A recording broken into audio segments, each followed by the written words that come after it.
Hi, I'm Liz. If you're like most people, you've worked hard, and you've managed to stash some cash away in your sock drawer. Or your bank, which, well, let's face it, might as well be your sock drawer with all that interest it's earning.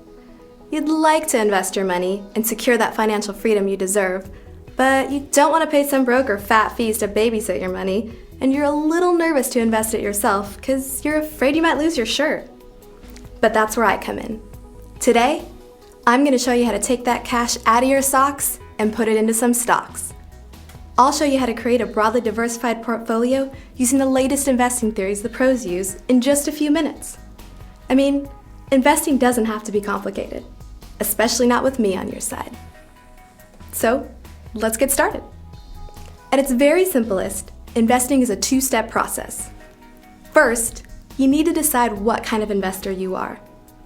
A growth investor, a balance investor, or maybe an income investor. Once you get that down, I'll show you a typical portfolio that may work for the level of risk that you're willing to take. Growth investors, they're like the adrenaline junkies of the investing world. They've got nothing but time, and they're primarily looking for long-term growth of their investments.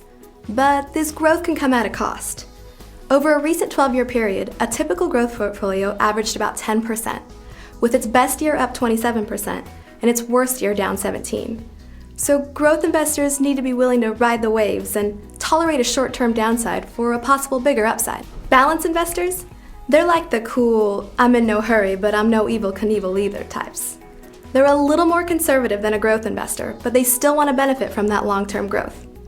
They're primarily looking to reduce market volatility by including some income-generating investments in their portfolio. And in exchange, they accept moderate growth. Income investors are like the slow and steady wins the race types. They typically have a very short time horizon, a low tolerance for risk, or possibly both.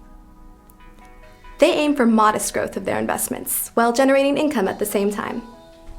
Now take a quiet moment to yourself and decide, what kind of investor are you? Go ahead, push pause, I'm not going anywhere. Moving on. Now that you've connected with your inner investing child and you know how you want to invest, you need to decide what you want to invest in. I know, there's so many ways to invest your money. It's easy to get overwhelmed. But don't. In just 3 buys, you can build a diversified portfolio using exchange-traded funds, or ETFs. ETFs track broad indexes or asset classes like domestic stocks, international stocks, and bonds. So you could simply purchase one ETF per asset class. How hot is that? Now the portfolios I'm about to show you are only examples. Okay, adrenaline junkies, here's a typical target portfolio for growth investors. Since you've got nothing but time and money, lucky dogs, and you're willing to take the risk, you can invest 69% of your money in a domestic total market ETF, 13% in an international stock ETF, and 8% in a bond ETF, with the rest in cash and savings. I mean, you're gonna need something on hand for that skydiving trip you've been planning. For a balance investor, a typical target portfolio is 49% in domestic stocks, 12% in international stocks, 18% in bonds, with the rest in cash and savings. To get into a portfolio like this, you could simply purchase 3 ETFs, 1 per asset class, just like before, and voila, you're in the market, baby. For our conservative income investors, a typical target portfolio breaks down like this: 31% in domestic stocks, 6% in international stocks, 34% in bonds, and 29% in cold hard cash for the hip replacement. Just kidding. And just like the other 2, you can get into this portfolio with just 3 buys. Now, I'm not telling you this is what you should do. I'm simply showing you a few ways you could allocate a portfolio based on a level of risk you're comfortable with. You've got to use your own noggin. Figure out what works for you.